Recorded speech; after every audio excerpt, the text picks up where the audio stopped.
Alright, we're live. Parasyte the Maxim, episode 20. We got chapter 57 of AKAME GA KIRU. So, I'd rather go ahead and cover Parasyte first, actually. So, if anybody hasn't got to the manga yet, yeah, because that's the one we're going to do every time. Okay, and that one I think we can actually, well, I think we can actually go through it fairly quickly. A lot of action, really enjoyed it. And also, one of the things that's really kind of bothered me a lot is the killer. And it now looks to me like his explanation for his abilities, which I had just horrendous, I think we both had problems with it.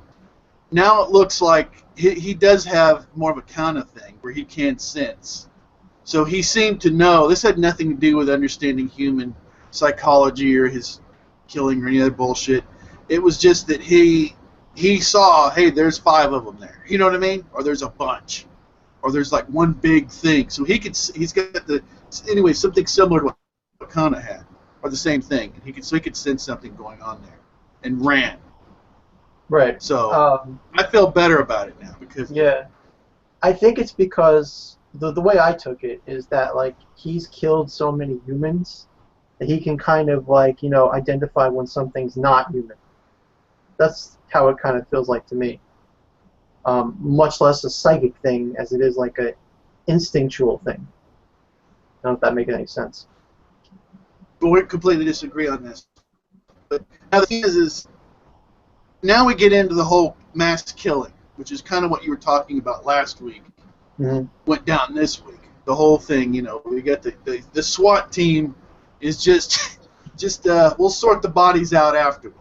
Right, we're just going to kill, and so the whole moral dilemma thing, and the whole pretty much what James said in his comments. I am Jet. The whole thing is, you know, who's the monster? You know, who's you know, the humans are looking pretty monstrous right now. Yeah, and the show has done a good job of doing that, you know, throughout the whole thing. You know, with the humans being, you know, Shinichi and the detective, you know, with the baby, and like you know, other characters too that I'm not thinking about right now. But you know, basically, the whole show has made you think, like, you know, what you think you know, is that really the truth? You know, are the monsters really, you know, that bad, or is it just an evolutionary thing that they can't help? You know. So it's again, I'll say it. I keep saying it every week, but it's good how the show makes you question yourself, makes you question your morals, and you know. Because I'm sure when everybody starts watching this show, the first thing they do is probably root for the humans, you know. Yeah, like, you know. But, you know, can you understand the monster's point of view? Is the monster really a monster, you know? And they bring it out a lot, you know, by, like, showing Migi and Reiko and, you know, other parasites, you know. What about the parasite that went on a killing spree in the school? He was kind of, like, trying to fight his instinct to kill people. But once he lost his human face, he wasn't able to control himself. Like, all those little hints, you know, try to make you, you know, lean towards, like, are the monsters really, you know, completely evil or at fault, you know? And, like, can you see their viewpoint? Can you see, you know, can you see a balance? You know, and not everything is black and white. It's just really good show in terms of making you question yourself and, you know, keep you interested. Well, right. I mean, they have a right to survive, right? And this is what they're doing. And since they don't have human emotions, they're not human beings. They're not doing it in a way that human beings would. But then again, you know, getting back to the whole thing, human beings do some pretty unhumane things to survive, right? And this is what this is about. So yeah, great, a lot of good points there. Now. And also think about this, like Reiko said that she can survive without eating humans. She's tested it. She knows that, you know, that she can, you know, not have to kill people to live. So then that also, so the show isn't just, you know, giving like the viewpoint that the monsters are actually not that evil. They're also saying, oh, well, why aren't those parasites not killing them? You know, it's not clear cut like the parasites aren't that bad and the humans are actually the monsters. It's making you think both ways. You know, well, it's a lot more than that. Subjects. It's a lot more than that. It's look, humanity isn't a person. Okay, it's a collective. And human beings it's scientifically documented. Even the way that they commit crimes and stuff in groups is the same way an insect does. Okay, things you'll find that what they found with gangs and stuff like that is wherever their nest is, where the gang hangs out, you will find that people will get killed in between where these people live and where their nest is. They'll find correlation the same way that insects do, right? Mm-hmm. They have areas that they patrol. They have, it's the same kind of stuff. A lot of times we as human beings have a hard time getting past. I guess in Western civilization we have a hard time getting past just being. We just think of ourselves as individuals, and we don't see ourselves more as a larger entity, right? That acts in response to stimulus and everything. And then the other part of it is the parasites really are, their individualities come out, right? They were just this thing that was coming at us, and now they're killing each other. They have different motivations, and even the school teacher with the baby, she was relieved that they had different personalities, right? Right. So that's the way the escalator is going. Things are humanity. We're seeing this collective us thing responding to a threat, and just and able to kill off segments, other people of humans to save the whole. Mm-hmm. To go to an extreme, and the humanity or the individuality of them. So there's all this stuff going on. The writing's really good, isn't it? I think it's amazing, the writing in this. Yeah. I gotta say though, I kind of find it strange how after Reiko, started the whole laughing thing and having a personality, and then we see Godo has a personality. I could buy Godo because he was kind of like an experiment, and maybe he alone figured out how to tap into emotions. But then they had parasites in the building, trying to talk to the cops with emotions. They were right. "Oh, hey, it's great to see you. Oh, I'm so afraid, and can you get me out of here?" I felt like that was kind of shoehorned in. They should have made them all stone-faced, maybe with the exception of Godo, since he was a rare specimen. And because it kind of takes away from Reiko learning how to do it. She brought it out slowly. This through her actions, she got laughter out of irony, and her emotions to scream for a baby and stuff. I don't know. I thought that the way they showed the parasites in the building with emotions was kind of odd. Well, maybe. The thing is, Migi, he observes people. He doesn't interact with them, right? Except for Shinichi, for the most part, a couple other people, and other parasites. So, but these other parasites have been interacting with people on a surface level. Right. Right. So I could buy it on that. These are people that are, especially if you're in politics, that's a lot of people level stuff, right? It's pretty intense. So you think they're just imitating emotions? Yeah, they're just imitating. They're not feeling anything. They're just. Right. So really, we're talking about two different things. The teacher's actually getting emotion, and these others are just mimicking. So that's that's what I took from it. Right? Yeah, you're probably right. I guess they can learn how to actually pretend like they look like everybody else and sound like everybody else. Yeah, that's just what makes sense. Yeah. All right, so let's see. Now, from this episode, anything else in this episode?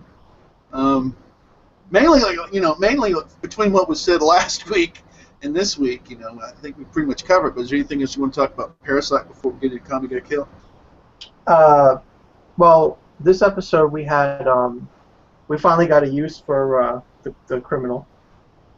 Now, I remember last week you were complaining, why is he there? They don't even need him. Right. Well, now we know why he's there, because the equipment got destroyed. So now they need somebody to tell who the parasites are. Right. So I thought that was, okay. It was good because while he's walking around with the detective or whatever, he's kind of providing insight on how the humans are actually the monsters. It's actually the killer who saves a couple that was in the closet having sex, while everything was going on in the building. Right? So, because otherwise the SWAT team would have shot them, killed them. He's don't shoot them, they're humans. I thought that was kind of ironic. Okay. Interesting. Well, it definitely happened. It didn't. It didn't. As I said in the very beginning, at the very beginning of this, I feel good about him now, his character, because for the opposite reason, because I think it just fits in line with what Kana could do. Mm-hmm. So I feel good about him now. But the other thing is, it's basically hacked. I mean, it's okay. Our equipment's destroyed, and now we have to rely on him. So I feel better about him, how his ability works, because I think it's just the same way. But I don't really. I think it's other than that, I don't feel like great about it. So. But do you think he did? Do you think like it was like kind of like refreshing to see him kind of like provide the insight that the police are probably the monsters? While he's walking and talking, he's kind of just like pointing out things that they don't want to hear. You mean that the killer is actually saving people, and the police are killing people? Sure, yeah. That's entertaining. Sure. Yeah, I can see it for that. I thought it was clever. Clever writing. I thought, considering who he is. Right. I didn't find it that I went okay, and I didn't find it that entertaining, but that aspect of it. But it is there. It's like it was done. And there it is. I just didn't. I don't think it added much to the story. Well, let's talk about like the actual combat situation. The Parasytes, their strategy apparently was to have one or two cause a scene, and then the rest of them to go to the second floor. And then, of course, one of the Parasytes, the female, she found the machine. She observed, the truck outside and saw that there must be a machine there. So she actually doubled herself up in the line so that she couldn't get X-rayed. And then she drew the fire to her so it would hit the machine behind her. Right. So I thought that was really clever strategy. I would just say that the whole strategy with distracting the cops and then going to the second floor, I'm still not 100% sure why they needed to flee to the second floor. Wouldn't it have been better for everybody just to morph and attack while the cops were busy? So what's their plan basically? Because at the end of the show, there's the mayor, and they surround him. So what does he have planned? Because he's already the whole thing with the guy that's 5-1. They were like, neither one of them's going to run. I'm going to observe. And the other was like, nah, I'm not going to run. You guys are like, you could escape. Right. That's where we're left at. They could escape. So what are they planning? Yeah, that's what I just don't get it. Like, you would think that they could have, while the cops were frantic about, shooting one or two of them, that they could have overwhelmed the cops, killed them, and then take the people as hostages. Although, as we see now, hostages don't even matter, to this guy. He'll kill anybody as long as he gets to exterminate the Parasytes. But they didn't know that, So I would think that the logical thing to do would be to take hostages and demand to be let out of the building. Or at the very least, when they got to the second floor, try to jump out of the windows or something. They're Parasytes, they could live, right? But they haven't done. They literally just walk around the halls upstairs, and try to pretend to get in with the cops. Oh hey, I'm a civilian. I'm so glad you're here. Please get me out of here. It's like, what's the point of that? And especially at that point, they know that the cops are killing everybody. Whoever is not listening to them, they're just shooting. So I kind of thought that was a little weird. What do you think? That was, and plus everything was good going back about the woman in line, but I mean, why? It was like she sacrificed herself to destroy that thing, or it was just an accident. The truck was disabled by the guns. So right. I don't know. Yeah. Now, considering the level of writing, I'm pretty sure that they're making their stand, because once again, they could have escaped. Okay, they made sure the guy that's 5-1. They're both of these. They could have ran, but one wants to test his abilities, and he's, anybody can literally eat bullets and spit them back at you, and is pretty badass, right? Yeah. I mean, and we're not just talking about bullets. We're talking about massive amounts of shotgun ammo. Yeah. And and then he just brings it back to the surface of his skin, through his arm, and slings it back with the same amount of force. He can pretty much. He's bulletproof essentially, and we've seen what he can do before. So, how is Shinichi going to fight him? Because that's obviously what they're building to, is that Shinichi is going to end up fighting him. So, any thoughts on that? Well, Migi, remember what Migi said. You have to be able to do something to disrupt his mental link to the other parts, right? Mm-hmm. Something so that they need some kind of insight, knowledge of this guy to break him down mentally, because physically you're not going to happen. We've seen that. Right. Right. So yeah, mentally somehow they have to distract him or something. Because this guy just gets crazier. You know, the more this thing goes. Right. That was another thing too. I thought that the cops should have shot him immediately. Like when he was like, "Follow me, and we'll fight somewhere else." Like they should have just shot him right in the back. I know it wouldn't have mattered, but still, you know, logically speaking, you'd be like, "That's a parasite. We're just going to kill him right now. We're not going to give him the advantage," you know. Right. But still, a really good episode. I enjoyed it. If anything, just to see like, you know, the panic and the fear from all the people. That stupid guy stands up and he's like, "What do you mean we have to stand up?" And of course, you know, he got shot. He's retarded, you know. When it's a hostage situation and it's hostile like that, you listen to what the officers tell you, or, you know, it's your own fault for getting killed at that point. So, Right. For the most part, I thought the parasites, the strategy to take out the equipment, I thought that was good.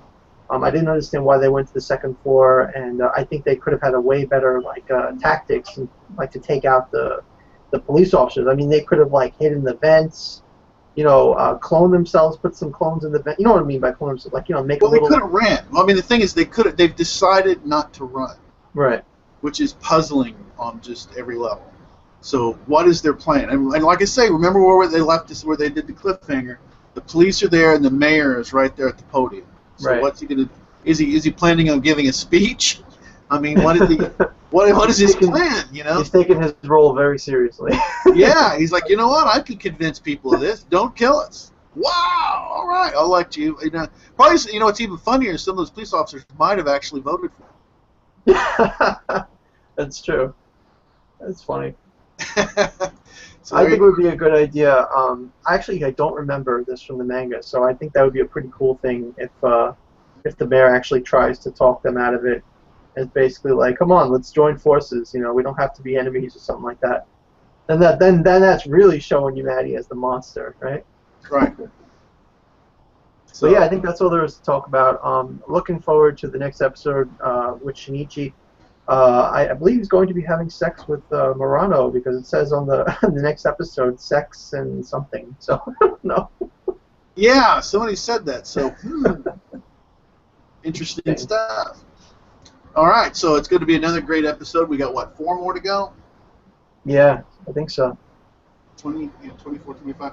Anyway, it's going to be, it's just an amazing one. All right, AKAME GA KIRU. All right. As I mentioned before, well, anyway, first time here on it, but I don't care. I'm not a big fan of the personalities of a lot of these characters, and there's some stuff going here but the action is so good to me, and the way everything works out, the way that, you know, the danger beasts are powering the equipment, and it's even better because that means there's a personality and there's ability types built into the equipment, right? Mm-hmm. So, I just love it. And then of course the whole thing at the very end with. But anyway, I guess the main character in Curcio, so he's getting. I like the way that the doctor said this. Don't think of this as a power up.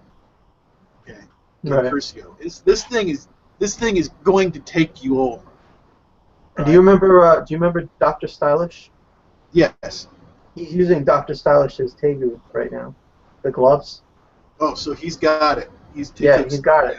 After they killed Stylish, they took his Tegu, and now the Revolutionary Army is using it. It's cool, right? Yeah. Well, that's great because you can keep using the same equipment over and over, so it's very nice. Right. And of course, the other thing is we've already seen, if somebody can't use or whatever theirs, they can end up getting another one. But I do like the idea that these things have to accept you to use them. So there's that compatible, yeah. Mm-hmm. Yeah. So there's a lot of like I say, a lot of good elements in that.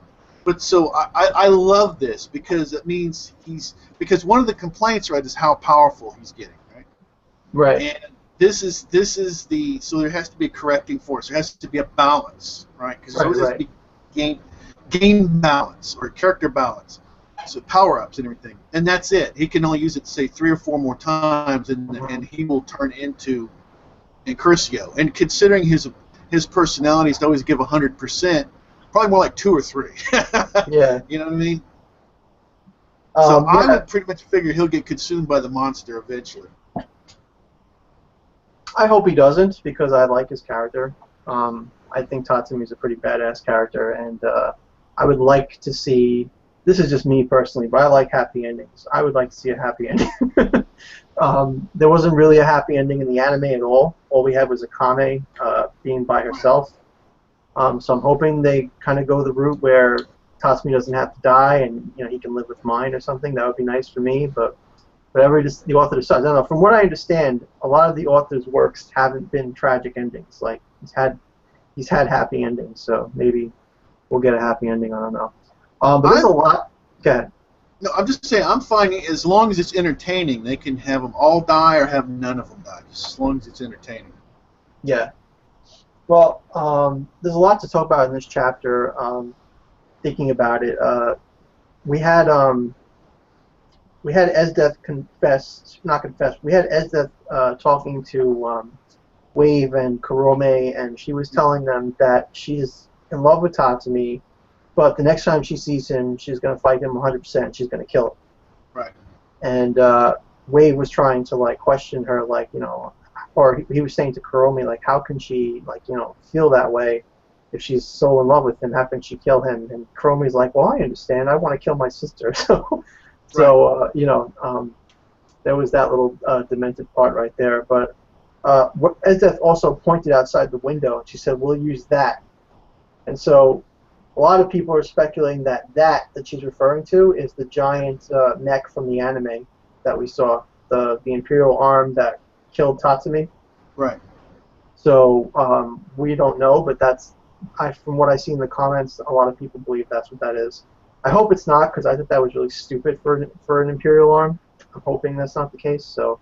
Well, even the way she talked about it was in the plural, that there was a lot of more of these Imperial arms. So that's. I think there's 47 of them. I think. Yeah, so I think we're going to see a lot more instead of one big one. I went through that. Another thing was I really like where Wave is at right now. Talk about interesting. Because he's sitting there like, I don't understand you. I think he's getting, I don't understand you people. He's still talking about, here it is, the Empire is about to be destroyed, and he's still talking about reforming it from the inside. Yeah. Wave has a duty. Wave has a duty to serve the Empire, because the guy that saved his life kind of put him on that path to uphold justice in the Empire. So he feels like it's his obligation that if the Empire is corrupt, that he needs to fix it. But he's not going to fix it by turning his back on it like Tatsumi did. He's going to fix it by... what was it, Run, whatever his name was? Run. He's following exactly in his footsteps. Right, yep. He's following in Run's footsteps. And Wave is a good character. He's just like Tatsumi. He's really tough. He's really stubborn. Gives 100% whatever he does. And he's genuine. He really cares about his teammates, his companions. Especially Kurome, as we can see. This chapter definitely heavily hinted their pairing, although probably never going to come to be, because she'll probably be killed. But you saw her laying on his bed, saying it smelled like the ocean. She said that she liked the smell, and they just had a lot of moments together. So I guess that's good if you're a fan of that pairing. We had Tatsumi talking about Mine. Mine is in this comatose state right now, so she's not dead, which is good, because if she's not dead, then maybe she'll somehow survive the series and come out of it at the end. But he wants to marry her, so that's a great thing for Mine and Tatsumi fans right there. And then we also have the Night Raid talking about Akame talking about how she's lonely, and Leone, comforting her, and then also Lubbock's death, being reflected on by Nagenda, the boss. And that was nice, because in the anime, she didn't even mention Lubbock at all when he died. And here we had a nice scene where she's slumped on the floor and looking at his goggles. I had a flashback of the two civilians giving her the goggles or whatever, and saying that she'll fight for him, avenge him, things of that nature. So I thought that was really nice. I don't know if that means anything like in terms of Lubbock and an agenda pairing, but I think she said something towards the fact that she's lonely, without him there. And she knew that he had a crush on her. She just wasn't going to allow it to. Oh yeah, she flat out heard him talking. Yeah. She heard him talking about how he wants to be with her, but and everybody was like, well, why don't you just say something to her? It was mine and Tatsumi. Mine and Tatsumi were like, why don't you just say something? It was like, no, I can't do that now. And she was on the other side of the wall listening. So yeah, she knew everything, and she's been with him for a long time. He was a spoiled rich kid. And she was like this, beautiful commander lady that was in the Empire that he saw, and he joined the Empire for her, and then he joined Night Raid with her. So he's been with her the whole way, And so, once again, the manga is way superior to the anime. Right. There we go. Yep. And then of course we have like you said before, Tatsumi's Incursio. Is just really good because it puts a dark element into the story. Will he end up destroying himself, trying to save the Empire, trying to kill Esdeath? He mentions, that the next time they fight will be the last time, but he's ready to kill her outright. No hesitation on his part. So really good character development. It was a chapter that was, transitional. I think you call it, like a transitional chapter. A lot of character feelings got brought to light. And some plot was advanced, Tatsumi's situation, and then also Dorothea, the alchemist. She has apparently turned Cosmina into a chimera, and apparently Cosmina is going to be insanely strong because she's feeding Cosmina body parts or something. Like she was feeding her prisoners. Like the energy and stuff from these different. They're using the monsters to power the. So they're going to use their people are now powering, Right. her. Some people even think that she probably fed Lubbock to her too. Could be. Some people think, and maybe she'll have Lubbock's Imperial Arm to use against them or something, because the Imperial Arm wasn't covered, only the Lubbock's goggles which were covered. So we might see that Imperial Arm again. Yeah, maybe. The alchemist was like, this should be the most powerful being on the planet, right? So this is going to be crazy. Yeah, so a nice ominous setting, for the future. Tatsumi, will he be devoured by his power? Will he end up, saving everyone and then getting the girl in the end? How will Esdeath and his fight go? There's a lot to look forward to, And then Wave, of course, is Wave going to do in the anime? Wave, stays with Run and they reform the government together. I guess probably in the manga he'll just do it by himself. But I'm hoping that aside from studying up to change it from within, that he does still fight. Because I enjoy seeing Wave fight, and I would have liked to have one clash between Wave and Tatsumi before Wave decided to become this guy that will change from the inside. Yeah.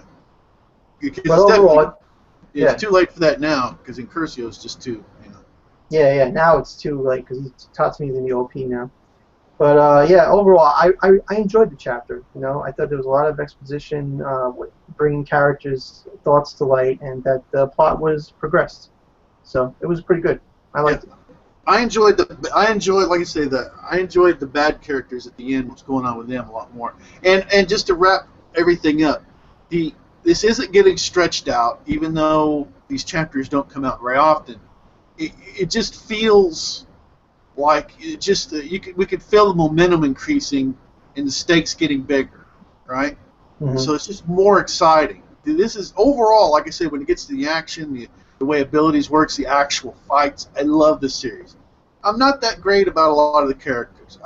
Wave is a character I really like because he's a good guy fighting for the wrong side. I love his character, right? Mm-hmm.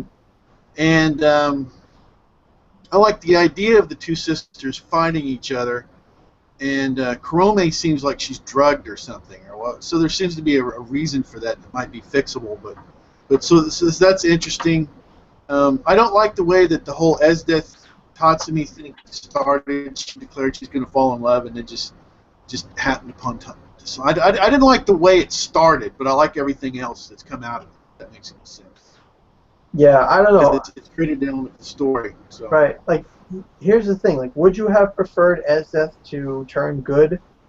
You know, and there No. would be. Oh no. Because that's the thing. No. People want No. Esdeath to be with Tatsumi. No. And the thing No. that I say is, well, it makes absolutely no sense whatsoever for Tatsumi to be with Esdeath, because Tatsumi hates what the Empire is doing. Right. She's a cold-blooded killer. Right. She's a masochist that, you know, or rather a sadist. You know, she tortures people, you know, breaks them, you know, and she's just as evil as someone can get. You know, in terms of how she tortures people and kills people. Right. Well, she does it for fun. Well, the two people in this group that he cares about is Mine and Lubbock. And Lubbock got killed by the Empire. And then the very beginning of this series, the two people that he was traveling with from the village got killed. So he's got his things against the Empire are just stacked way high. Okay.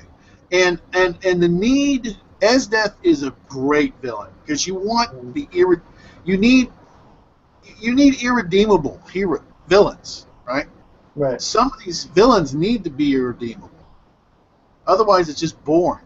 I think the best thing about Esdeath is that she doesn't have like a cookie cutter villain reason. She doesn't want to take over the world. She doesn't want power. Her story is she literally was just raised in the wild, and she got this corrupt misconception of like survival of the fittest means killing everything. She's Madara. She wants to fight. She wants to be. When she dies, she wants to die in the biggest, baddest fight that's ever happened in history. Yeah.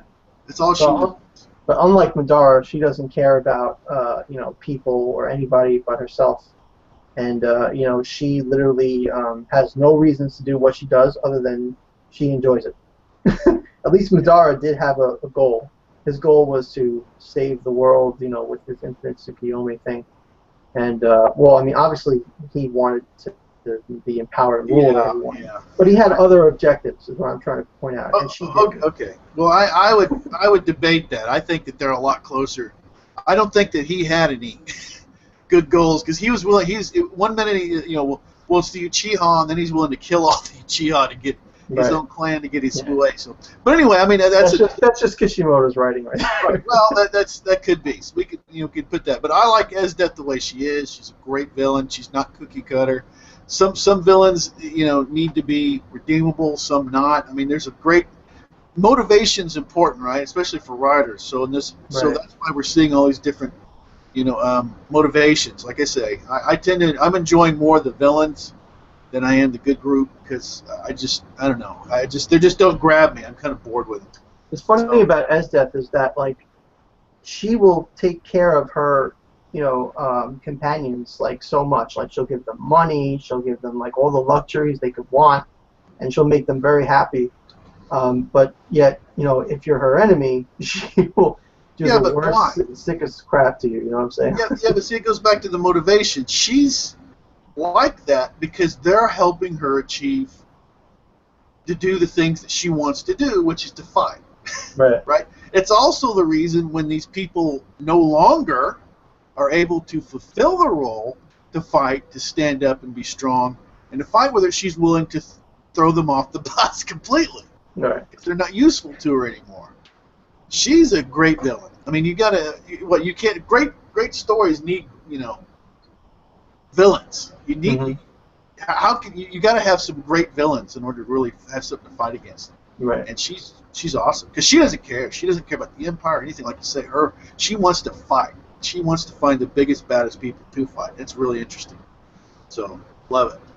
And then one other thing you said about Kurome, you think that she was, that you think the drugs has a thing, that the drugs are a reason why she wants to fight her sister, but I think it's why her mind state is where it's at. That's what I think. Now, is that the only reason? No, I think that she feels that her sister betrayed her because she's still wanting, she's still on Team Empire or whatever. But that may be more or less my hope or something. Yeah, well, I think the anime, as bad as it was, with the filler, I think their fight between the two sisters was really good. and that I think they probably offered the same explanation that the manga is going to offer, in that Kurome was upset that Akame left her. Right. But then also now she's gotten to a point where all her allies are cherished. She cherishes them, and Kurome and Akame was a part of killing them. So she feels like she would be betraying all her friends that died if she, per se, joined Night Raid or if she joined her sister. So that's why she has to kill her sister. Well, the manga needs to either do what you said, some shape or form. They need to explain it better or more fully in the manga. In this very chapter, it says on the page with Wave and Kurome somewhere, she says that she talks about something. Oh, I can't think right now. But what I just said, she mentions it in the manga chapter that she can't, that her sister killed, or forget it. I don't know. I'm all confused right now. There's something mentioned in this chapter. One thing that she said was that if I die, I'll die because she was stronger. So that would go to more the Esdeathnian way of thinking, But right. To me, it's still not clear. It right. should be a better explanation or something. What the two sisters, Hold on, I'm going to check it right now. I'm going to check the pages. I know I saw something. Okay, go ahead and check it out, and then we'll wrap it up. Yeah. I think you're right, though. That her mindset is, the mindset of an assassin. But I think mostly her loyalty to the Empire is because of her loyalty for her allies that she grew to love. Such as, flamethrower guy. I forget his name now. Bowles? Yeah, Bowles. She really liked Bowles. He was a comrade. And she's even said, like, all those times, when she kills them so that they can be part of her sword, right. So that they won't leave her and that they'll always be friends. So that's definitely a huge reason as to why she feels like, she can't betray them by going against the Empire. I'm just looking here. I mean, well, we already know this, but I mean, I still stand. I wish it would be either at a minimum repackaged in a way that because we've all done this, right? It seems like we the reader are now having to do a lot of research to package this up when it should have been done better by the writers, because it's kind of an important thing. I mean, this is AKAME. The manga is called AKAME. You would think that Akame and her sister's relationship would have been made clearer. The problem, right? I mean, it's kind of core. So that's what I'm saying. I'm not saying that there aren't elements out there that we, the reader, can wrap together. I'm just saying the writer should have done it. Right. Yeah, I don't see where I know I saw something. Well, that's fine. Well, we'll be here next week, so I mean, if there's something you want to. You can always do that. All right. Well, speaking of that, is there anything overall you want to talk about before we wrap this up? As far as this, anything you forgot about Parasyte? Anything you want to go ahead and throw out there before we close up? I've nothing left to say about Parasyte. Just AKAME GA KIRU. Chapters take a long time to come out, but when they do, they're usually really good. If you're a pairing fan, chances are you'll like this chapter because there's, Kurome and Wave pairing stuff, and there's Tatsumi and Mine stuff, if you like that. And also there's some good plot advancement, and I'm excited to see Tatsumi, dealing with this struggle between him and Curcio. Oh, we didn't mention that they said if Bulat was still using it, that he would have been able to use it without having to transform, without having the fear of the fusion. Whether because he was a more experienced warrior or something?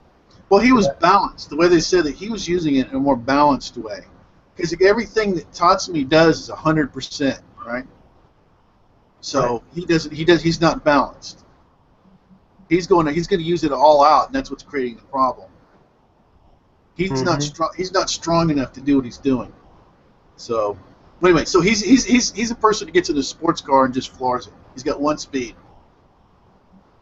Right. Yeah, and I guess that's the reason why why Bulat wouldn't have been in trouble. because before he got, yeah, because he was an experienced warrior before he got the arms. right. He was, So he's got his emotions under control. yes. Yeah, that's pretty much what it, I guess, comes down to. But yeah, so I enjoyed that, that whole thing with Tatsumi and the monster that Cosmina has, that Dorothea has made, and seeing stylish as Imperial Arm. That was a really cool, interesting chapter, and I'm definitely looking forward to the fighting to come. I think it was a transitional chapter, and it's gonna, next time we're gonna probably have a ton of fighting. So, it's going to be awesome. And I want to say one thing, and I don't want to open up a whole lot of stuff here because I do want to go ahead and wrap it up. But if the way the manga's gone, I agree with it. I mean, if they come out, if this is the quality you get from getting it once a month, then do this, right? And okay, I mean, I guess I'm gonna Hunter x Hunter. If they would do this, if he would have done this like once a month, just give us one chapter. If we only got one chapter a month, if it's high quality, just give us that, right? Yeah. You know what I mean? Just anything. But I'm just saying overall, this is the way to do it because not everybody can do 4 chapters a week or a month. Right. It's just not possible, at least to maintain quality. Mm-hmm. So I like this. I didn't, when I first saw this, I'm like, oh God, what is it, like once a month? And sometimes twice a month. And I'm like, what is this garbage? And then I'm like, well, hell, as long as they maintain the quality, do it that way. So I'm down. I'm converted on this. Okay, this is changing my way. If four times a month means it's watered down, then to hell with that. I don't want it. This is good. But anyway, that's it. So any final thoughts? We'll close it out. When the next chapter of Hunter x Hunter comes out, you'll be disgusted with it, and you won't read it anymore. It's going to be a couple of years from now, I bet. Well, I'm an old guy. I don't want the I'll be 50 at the end of this year, buddy. I'll be 50. Yeah. At the end of this year. So the only thing that disgusts me is that and we may not get anything this year, excuse me. And I may have to wait till I'm 50 years old. Now, what's really disgusting is hopefully you won't have to wait till you're 50. That would be the worst case scenario. I don't want to be 65 years old and all of a sudden, hey, the new Hunter x Hunter's out. And I'm like, well, okay, and then he does it again. He's out for like 6 months. He's like, hiatus again. And I mean, he's like around my age, right? Yeah. So yeah, dude, you need to you need to get back. You need to get what I mean, literally. And I don't know why this guy doesn't know what the hell Twitter is. Why in the world can he get? I mean, I'm telling you right now, I could get Hunter x Hunter fans to create a foundation to donate money to get this guy, to get him a bionic back. We could get the funds, we could get the motivation, we could get this, we could make this guy bionic. If you're so serious about it, find someone that can translate English to Japanese. Send his editor a note or something. Get in contact with them, and then take it from there. Yeah, that can happen. Well, saying right, that's a good idea. You thought of it, right? Excellent. If you want it, yeah. No, you thought it up. That the brain, you're the brain that thought it up. That's a good idea. I can't wait to see that happen. I'll help fund it. See, my end, you can do that part of it, and then I'll create the organization to fund it and to get people to donate. How about that? There we go. I can't translate. You see? No, there we go. So learning Japanese. How long could it take? All right, that's going to be it. Anyway, here we go. We're all having fun here as we always do. Until next time, take care. Peace, guys.